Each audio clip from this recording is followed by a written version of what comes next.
Times in America right now are getting tougher. People everywhere are feeling financial strain, and sadly, people are facing foreclosure. But that's why we're here.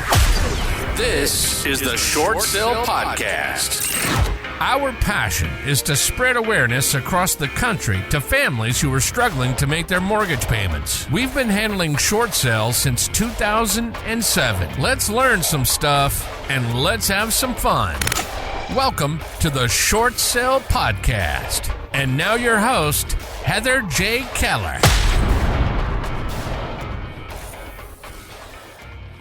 Welcome, everyone. I'm your host, Heather Keller of the Short Sale Podcast. I'm super excited because we are now on episode 2, and we're going to be talking with another agent in Illinois today. So we're calling episode 2 Pre-Foreclosures in Illinois. So if you are someone in the state of Illinois and you are behind on your payments, facing foreclosure, this is going to be a really great episode for you to listen to. Hopefully, it'll provide you with lots of valuable information.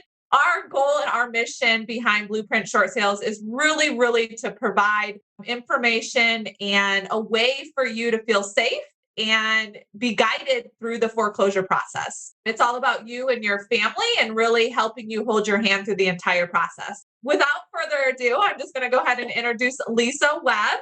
And so she is a part of my Blueprint network. And as many of you know, we do have partners all across the country. So maybe you're listening to this and you're not in the state of Illinois. That is okay. We would really like to connect you with someone who has learned the process of really, truly getting through these foreclosures. So Lisa Webb is actually southwest of where I'm located, southwestern Illinois, I guess you could say. And so she owns a brokerage, 3rd Street Realty. So welcome, Lisa. I'm really excited to have you on episode 2.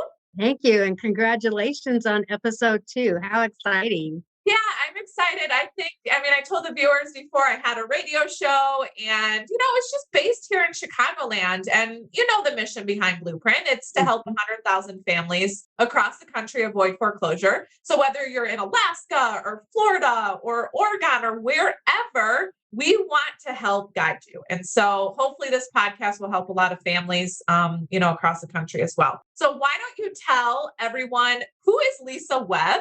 Background, and then let's talk a little bit more about your brokerage. I'm just going to let you run with it. So go ahead and talk about yourself. Absolutely. Well, welcome everybody. I'm glad you all are tuning in. So who is Lisa Webb? Lisa Webb is the owner designated managing broker of 3rd Street Realty, but I come from corporate America way back in the day. So I worked a lot in the medical field, HR background, and so really had the compassion to deal with the people in the public in the medical field because we did a lot of hospice care. So it's just something, compassion and having that understanding. So when I wasn't sure where I wanted to go with real estate, but I think when I started back in 2015, it seems like forever ago now, but that was just one of the things that I'm able to bring to the table again as a real estate broker. The education, the compassion, the caring, whenever we go out and meet with our clients, whether they're buying or selling, or if they're having issues with their mortgage and we need to look at a short sale. I agree with Helen. It's all about the compassion and how you educate these people and let them know that you're there for them. So fast forward into the real estate world, I started off doing a lot of foreclosures with my previous brokerage. So I jumped into that right away, which I am thankful for because I have knowledge of both sides of everything. So not only traditional, but I get the foreclosure part. And then decided a year and a half ago, it was time to open up our own brokerage. And we decided to do it right at Christmas time. Why in the world anybody would do that? But we did. And so 3rd Street Realty was formed, and we currently have 3 agents that work in our brokerage and RTC. And we have 2 branch offices, one in Bunker Hill, where I reside, and then one in Edwardsville, in their brick and mortar buildings. I wanted to continue that so our clients could have that peace of mind if they wanted to come and speak to us in person and privately. And I think that, especially whenever you're dealing with short sales, you need to be able to talk to somebody privately, not sitting in a Starbucks. So, that's why I wanted 2 brick and mortars to help that out. And here we are today. And we do traditional sales, we do foreclosures, we do short sales, we do acreage and multifamily. So we got a little bit of everything. Love that. Yeah. And I love your background, Lisa, because, we had met a while back and I shared you my vision blueprint. And really, it's truly about helping. It's not about taking on another deal or the commission. And I feel like there's a lot of agents out there that look at it that way, but it's really like taking the homeowner situation, listening to what happened and coming up with a game plan that is going to help them make the best decision for their families moving forward. So what counties does your brokerage service down there in Illinois? A lot. No. So we primarily do the Madison, the Macoupin counties, Montgomery County. Those are our 3 main counties that we service. With me being in Bunker Hill, I do go up to Sangamon County, which those of you that aren't aware, that is Springfield, Illinois, because that's just an hour from me and everything is rural here. So it's an hour drive no matter where I go, it seems like. So we're familiar with that market, and then all the surrounding areas will service. It's an industry that will go a lot of places because, in the short sale and the foreclosure world, it takes you to a lot of places. So we're familiar with quite a bit. Okay, good. Yeah. And I like that. So like here in Chicagoland, there's 7 like main counties, but I go outside of those counties because what I want to stress to any homeowners that may be listening, you don't need an agent who specializes in your area. You really need an agent who understands how to process a short sale and really understand your situation, because what we're seeing a lot right now, Lisa, is that not every situation is a short sale. And so it's like 50%. So what do I mean by that exactly? Well, I'm calling, there's 2 different scenarios. I'm calling the first one, an equity sale, which means, okay, these families could be behind. And we're going to talk about how the foreclosure process works here in Illinois shortly. But they could be behind on their mortgage, for example, like maybe a year, but they still have equity because of the way the market is. The market is going to shift. We cannot continue to go on like this. We've been tracking these numbers for a long time, but that's an equity sale. So we as experts, anyone on Lisa's team and, myself here in Chicagoland or anyone across the country really could sit down and go over that situation. Do you have the equity? Is there anything else on title? So we have to determine that first. Is there the equity? So you could sell and get some money out of the property. That wasn't always the case when I first started a long time ago, 2007 for me. Or it could be a short sale. Regardless, the ultimate goal is to avoid the foreclosure. So what are you seeing in your area, Lisa? Is it more short sales, or is it like here I'm seeing half and half, where like I would say if I get 10 calls in a week, 50% are equity sales, but they're still way behind on their mortgage, and the other 50% are short sales. What are you seeing in your area? I wouldn't say that it's to the 50-50 yet, but I am seeing a lot more than I did even a year ago of people inquiring about short sales, because I think with the knowledge that is being shared out there, and maybe it's because I'm starting to really push more education about it, that it draws your attention back to me more.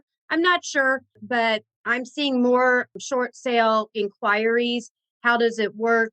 I do have the equity? Because in our area, the home prices 2 years ago, it was crazy. And people were just paying crazy amounts of money for their homes, and our values are there. So the equity is there. But then I know that I have quite a bit experience with the foreclosure side.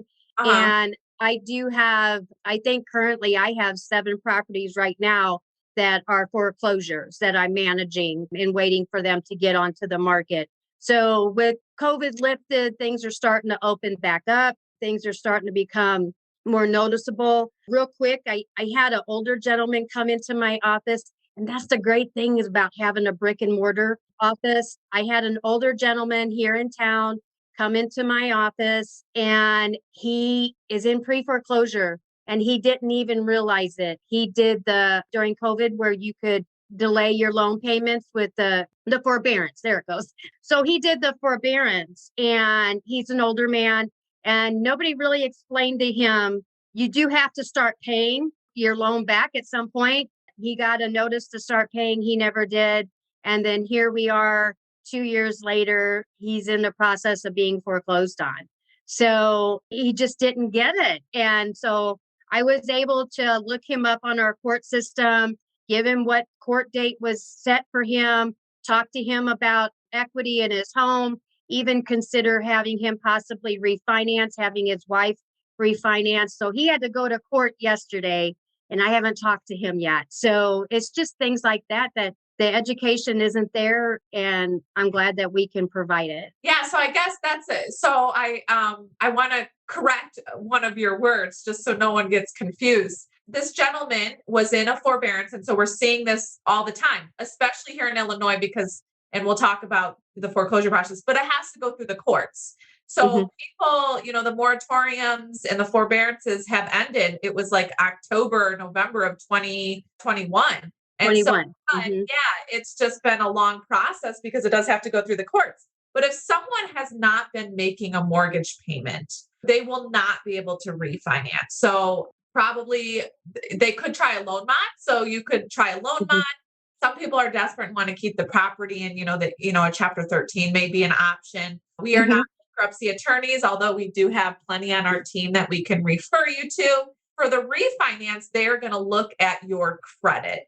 And so there's going to be mortgage rates. No one is going to refinance you. So that's the tricky part there. And we get a lot of cases where maybe a divorce situation and one wants to keep the property. Well, really the only way to get that person off is to refinance. And if you're behind on your payments, that's not going to be an option. So I do get that question a lot, Lisa, like, all right, well, maybe I can just refinance. No, if you're behind, that's not going to be an option. But try a loan mod.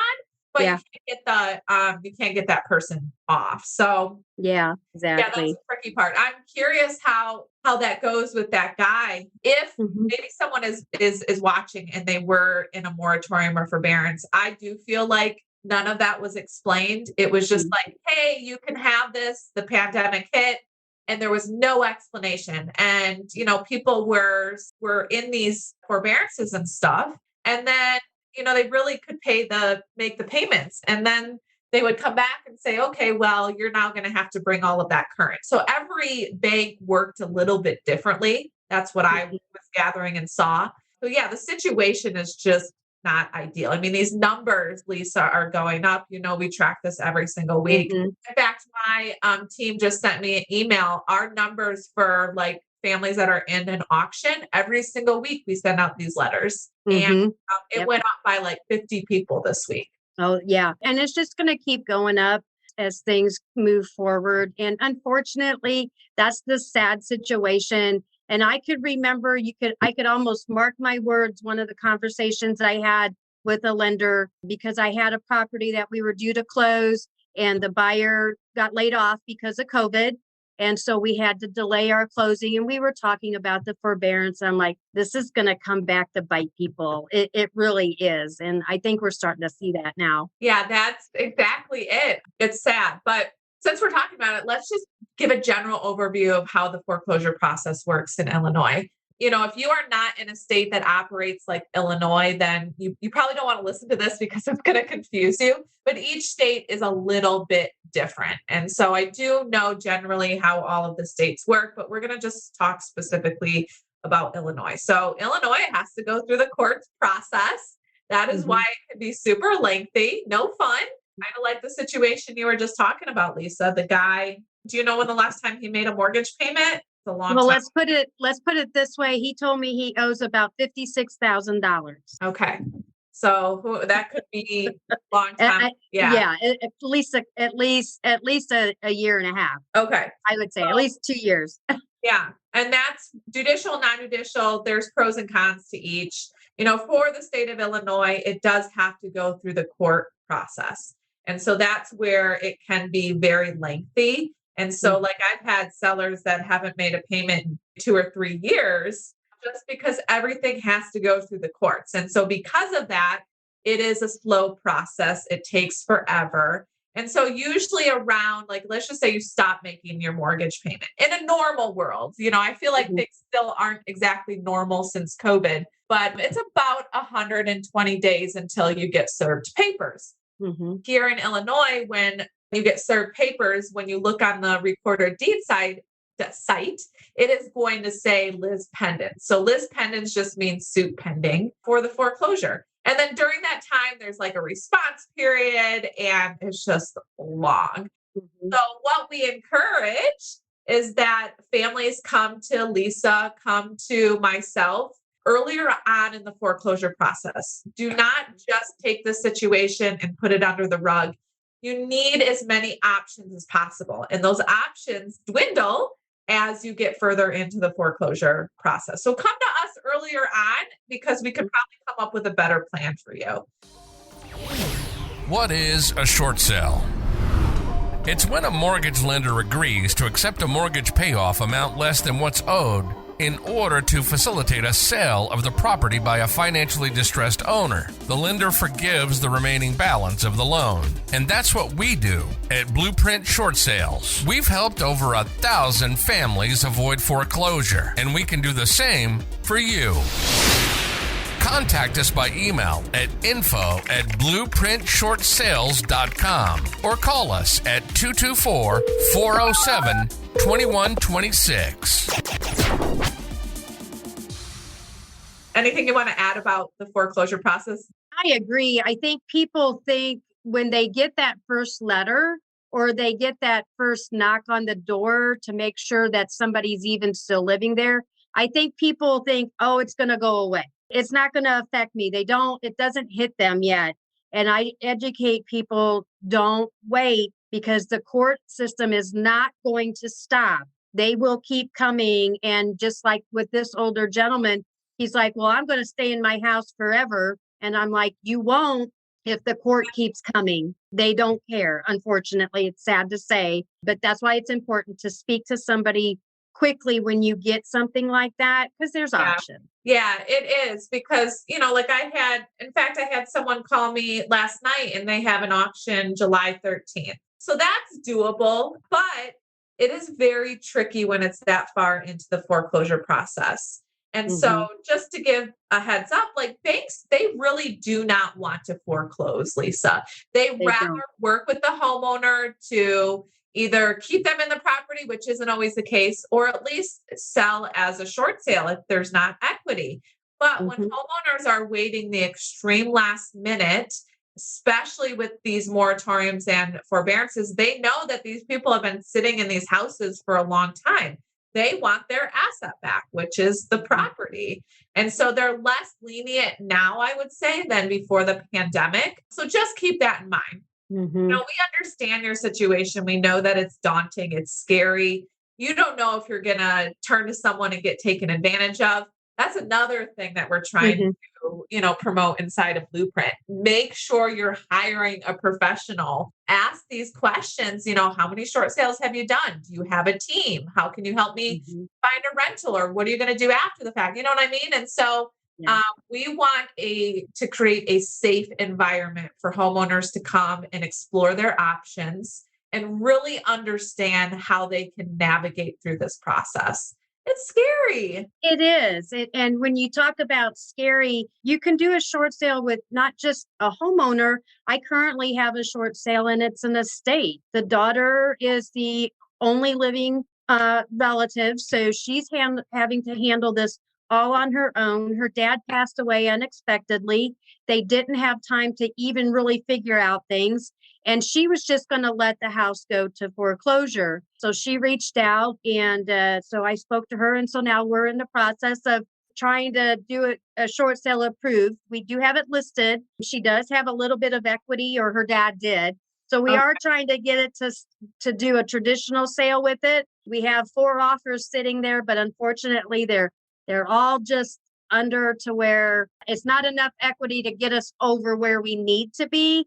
We're so close though. It's not just I just wanted to make it known that it's just not you and your mortgage. It could be a family member. It could be an estate. It could be, that's a lot for somebody to have to deal with. Yeah, I mean, I've told so many stories over the years. I always say I've literally seen everything when it comes to these types of transactions.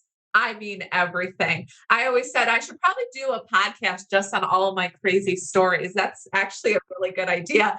But anyway, so yeah, I've seen everything. So I've done these estates. In fact, I have an attorney coming on to speak to all of you about what happens like when someone passes and there's no will and the property's behind on their mortgage payments. So it is complicated. It's not just like cut and try, like a homeowner coming to us and yeah, there's equity, there's no equity. There's a lot of different scenarios you have to navigate through. And so I think another important thing to add, Lisa, is that when you're in a short sale situation, and I always still do this with these equity sales, it is going to be an as-is sale.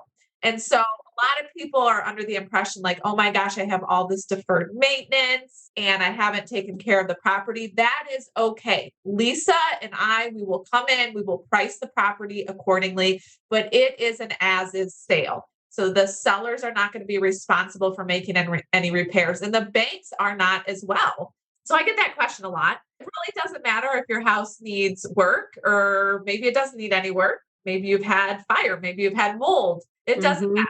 We can do it all. Our ultimate goal is to help the family avoid foreclosure.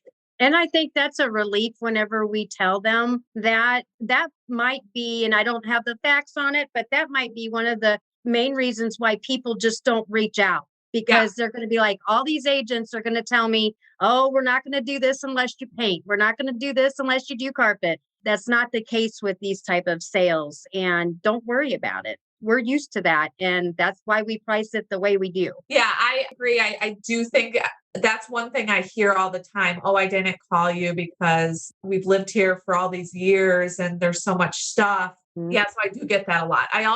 What I also get a lot, Lisa, is sellers think that they're going to have to pay us. And so that's actually false. So people are like, well, how do you get paid? The bank pays us at the end. And so we can't ask for money up front. It's illegal. So if someone's asking you for money, please run. That is a huge red flag. But Lisa and I, we come on and we do all of this and we do not get paid until the bank pays us.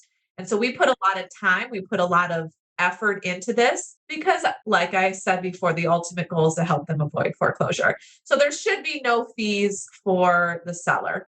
And, another thing is the relocation assistance. And so if anyone's listening, relocation assistance, it's kind of depends on, what type of loan you have. We just found out that Fannie Mae and Freddie Mac backed loans are now higher than what it was originally. And so originally it was $3,000. We have read an article. Have I done one yet at the $7,500? No. But back in the day, like in 2016, I think we did like 80 short sales where the sellers got like 10,000. Unfortunately, that program's not around again.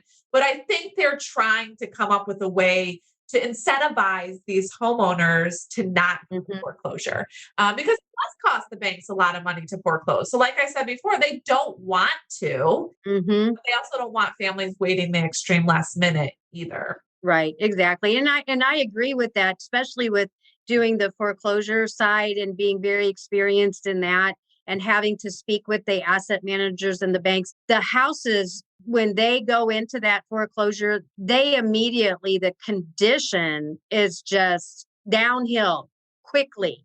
And the banks don't want to do foreclosure. They want to get their money back out. Yeah. And the relocation is great if it's available for the lending. And I've been sharing more of that. And people don't, what do you mean relocation? And I'm like explaining that to them. And that helps lift some weight off their shoulders. It does. It really does. I think with this, I always tell people like it's something rather than nothing. It could be help for rental, as you're moving and stuff. And so you really, really don't want to have that foreclosure on your credit. That's the ultimate goal. But hey, if you can get the relocation assistance, great. It's not something we can guarantee, Lisa. It's not something we can negotiate. I wish it was because I love the art of negotiating a short sale. but it's Mhm. not the case. They either qualify or they don't. Right, exactly. Yep. I think it would be great to just briefly just discuss again the difference between an equity sale and a short sale, because I've seen the numbers in Illinois. By the way, Illinois is the number one state right now for foreclosure filings. And so if you are listening, whether you're in Southwestern Illinois or Northeastern where I'm at, it doesn't matter. Lisa and I can connect you with anyone across the state, but it's really important to understand, are you in the position of an equity sale or are you in the position of a short sale? Let's talk about just quickly the equity sale, Lisa. That would be someone who maybe owes 150 and Lisa can come in and knows that she can sell it for 200. Also really important to know is, are there other mortgages on the title? Is there an IRS tax lien? That sort of thing. And so Lisa would order a payoff up front to just determine, is it 100% an equity sale? And if it is, you want to come to us sooner rather than later so we can pull that equity out and you can move on, right? Right. That's good in Mhm. simple terms. Anything you want to add to the equity? Yeah, and keep in mind those that live where there's HOAs, those HOA fees. I don't live in an area like I don't have HOA fees, but we have a lot of subdivisions in the Metro East, Southern, Southwestern area that do, and those are so expensive. HOAs, they will tack any fee that they possibly can on, and so you want to keep that in mind because I think that sometimes that's going to be hard to be able to get those final numbers. If I have a property now that has like $2,000 in past HOA fees, not a short sale or anything. We're still working through some things, but that's a chunk of money. Yeah. So that's actually a really good point, Lisa. And that's one of the questions that we ask up front is, hey, is there an HOA and are you current? If they say, yes, we are current, then I encourage them. Please, please, please. I know you're not making your mortgage payment, but you have to stay current with the HOA. Dealing with the HOA it's crazy. It's probably almost worse than the mortgage company. So we do encourage you to stay current with the HOA. If they come to us and say, yes, we're behind, it gets a little tricky. And so I've had banks come in and just pay the whole entire HOA balance. I would say that's a rare situation. Most of the time, the banks will pay something, but the seller's not going to be able to pay the rest. So then who else is going to pay it? It would have to be the responsibility of the buyer. But that's something that you have to disclose up front. Hey, you're going to purchase this property, whatever the bank doesn't pay, then you're going to have to get the buyer to pay it. So HOAs are very, very tricky. So if you're listening and you're like, I can't make my mortgage payment, fine, but please make sure you're making those HOA payments. It's crazy. Mm-hmm. So that's Yeah. a very good point, Lisa. And so like I just had a situation like that too, where there was equity and there was an HOA balance, but because there was equity, we were able to just pull it out of the equity and pay it. Mm-hmm. So, the market is going to be shifting. We see it all the time. Most of my attorneys across the country say 2024. So if you are behind and you know that you're not going to be able to bring that current, then let's have a one-on-one and talk about how we can help you sell as that equity sale. So that's equity. So short sale would be, okay, Lisa's ordered a payoff and they owe 200 and it's worth, 175. And so there is that $25,000 difference where I get these questions all the time. The seller is probably going to get a 1099 for that. So people always say, well, then what do I do?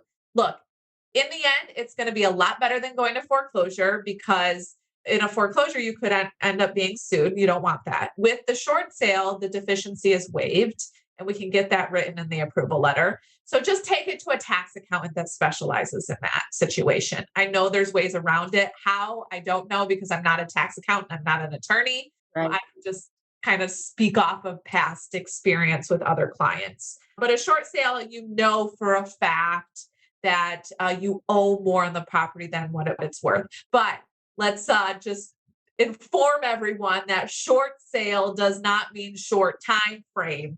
Okay, so these short sales, depending on, okay, do you have a Fannie Mae? Do you have a Freddie Mac? Is it FHA? Is it VA? Is it private?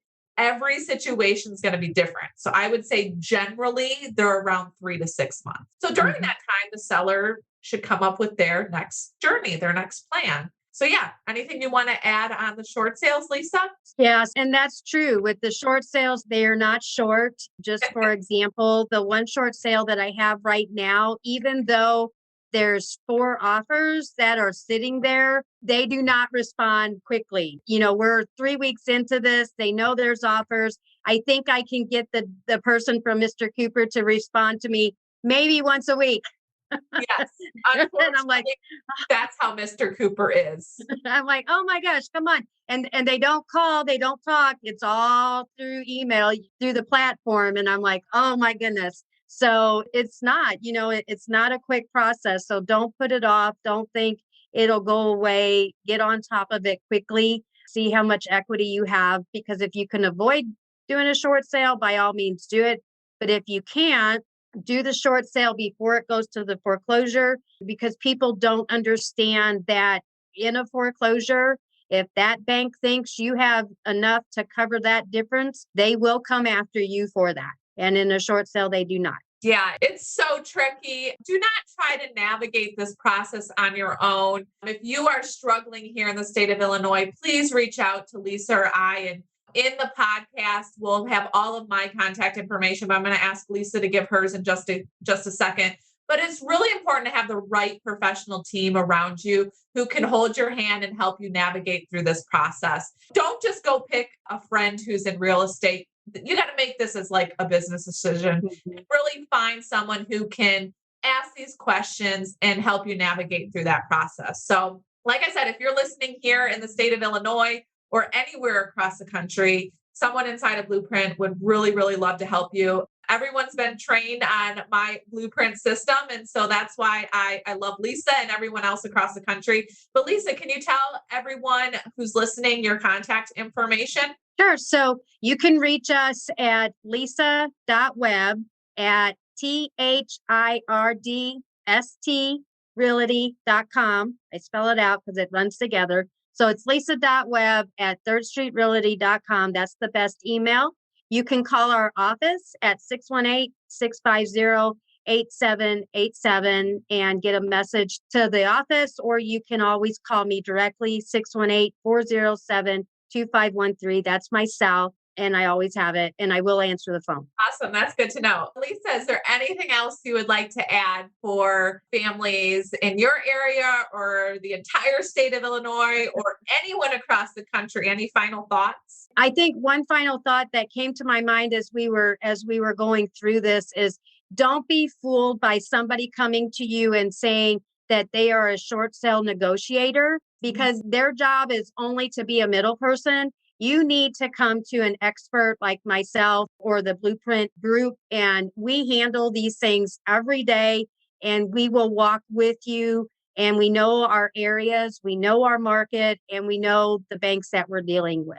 Yeah, that's really good. That's something I cannot stress enough, because if you don't hire someone that understands this, then you're going to put yourself in a pickle, I always say, because you could end up going to foreclosure because you're not surrounding yourselves with the right team. Anyways, again, if you are a homeowner in the state of Illinois or anywhere across the country, please reach out to Blueprint Short Sales. We would be happy to assess your situation and come up with a game plan. That is what we like to call it here. Or maybe you just happen to be tuning in and you're a real estate agent across the country. We are looking for more partners who want to learn the Blueprint system. I have been doing these short sales since 2007. I absolutely have a passion for them. And so if you're anything like Lisa or myself and really, really want to make a difference, we would love to talk to you. But Lisa, I just want to thank you again for coming on the show. We'll be back for episode 3 here soon, but thank you for tuning in, everyone, for episode 2, all about pre-foreclosures in the state of Illinois. Thanks and have a blessed day. Thank you. You've been listening to the Short Sale Podcast. Heather knows her stuff. She's helped over 1,000 families avoid foreclosure. So if it's short sales, bankruptcy, or distressed situations, there's a professional team you can turn to for advice. It's what we do. We hope you've enjoyed the show. If you did, make sure to like, rate, and review. And we'll be back soon. But in the meantime, for questions and comments, send an email to info@blueprintshortsales.com.